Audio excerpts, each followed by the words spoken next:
Sanibonani molweni ndinamkela kweSCTV ngesiXhosa.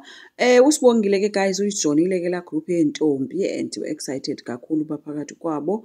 Into eyenzekayo ke ngoku kwenza yena kudala ezama ukumfowunela akamfumani usibongile and uworried ke ngoba nowakwenzeka ntoni.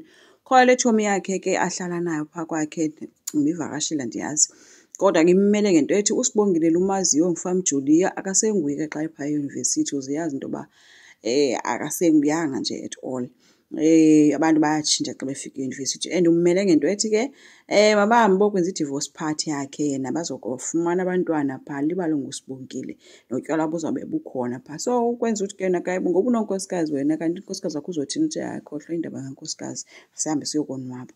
Abantwana bakaPhetheni ke guys bakhuza umhlolo uba kanti lonke ixesha banomakhulu and bafuna ukwazi uba unina lo bafihlelele into engaka. Ethi ke uwenzeni umama uyaxaka because akayifuni into eyimfihlo. Ukwenza ke uthe yena le nto imkhumbuza omnye ugogo ke eseseprimary wayemthanda gqithi emuhoyile and uthi le nto yayimenze arhale into yoba ngathi naye xa egoduka ngafikela kumakhulu wakhe ekhaya. So uvusile ke yena guys iyafana wethu le nto kwenza ukuthi no ayifani. Umama usivimbile uthando lukamakhulu. Uvusa uthe yena katsho ukuba urayithi unina ngale nto and akakho rongo kodwa inoba unaso isizathu esenza into yoba abafihlele. Ukwenza kuthe kuzawufuneka simbuzile uba why exokekile kuthi. Kanti yena unongelosi ngapha exophe usebhizi usakhuza umhlolo baselusamke into yoba azange ayibone into yoba umntana amkhohlakelele ngolu hlobo kanti lo mntana womenzani lingaka. Uthe ke xa ethi futhi hayi yena uyayiyeka yonke le nto wathi usamke ungayilibali kaloku imishini yokuba wena ufuna ukuhlangana noPhetheni. uPhetheni futhi akayo-problem and akakuzondi kodwa wena khumbula into yoba wena wawuzeleni utheni uzumkhangele. Into oyifunayo wena kukwazana nabazukulwana bakho. Unongelosi uthe ngeke yena uyahamba wathi if kwabo bazukulwana bamfuni.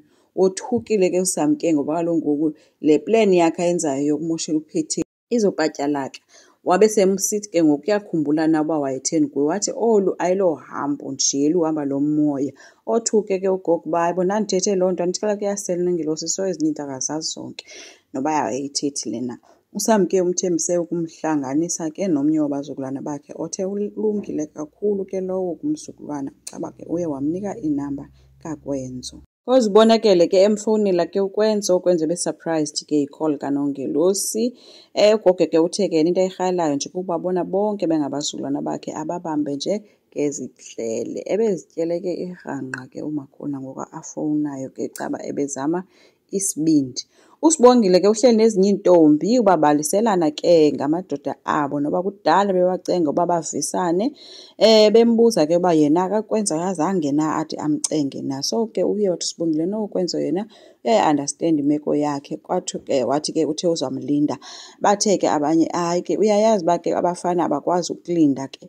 Wadana ke usibongile ke ecinga into yoba mhlawumbi ukwenza ngamtshintshela na yena kuyo yonke le nto but ke babesithi abanye abafana bayatshintsha. Fonele uyise ke usibongile ke embalisela ngayo yonke le nto uba ujoyine le group yamantombazane. Be-excited kakhulu ke uvuma esithi kodwa kuba uqinisekile ngale nto uyenzayo and into oyithandayo ungaqhubeka uba into oyifunayo. So be-excited kakhulu ke kodwa uvele phi yena uthe xa ngapha uyisexelela into yoba usibongile umbashela ngento yoba ujoyine igroup yamatshitshi wabonakala edanile esithi ke kodwa ke angazilibazisi ngayo yonke loo nto le yakhe ke kuba uzawuphuzwa zinto ezininzi. uPhetheni ke kwakhe ubhizi ke guys yapheka ke akafuni nomntu ke lo ozomncedisa ke. Yonke ke le modi yakhe iye yamoshwa kukufika kaVusi nowenzeni bembuza ngomakhulu wabo. Hayi ke wabajulela ngazo gloves ebebhaka ngazo ke sithi mabamyeke babe bembuza umbhedo bangazombhedela bambuze ngesikhohlakali somfazi. So bashiyeke bedanile ke abantwana umakhulu umama wabo akafuni kuba kuthethwe ngomakhulu wabo.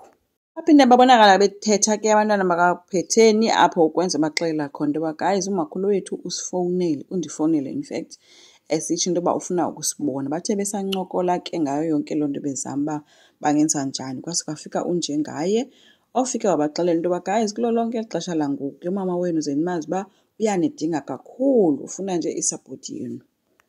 Uzama ke besoloko enikeza usibongile i-attitude ubuye ke ephethe incwadi kasibongile ibimlahlekile emnika. Usibongile ke besesithi ke uyabulela kodwa urhalela ukwazi uba kwenzeka ntoni kuye because kaloku yena ufana nosisi kuye kodwa i-attitude amnika yona mvanje akayi-understand. Uzama ude wathetha inyani ke sithi yena une-cousin yakhe ene-cancer ina-16 years.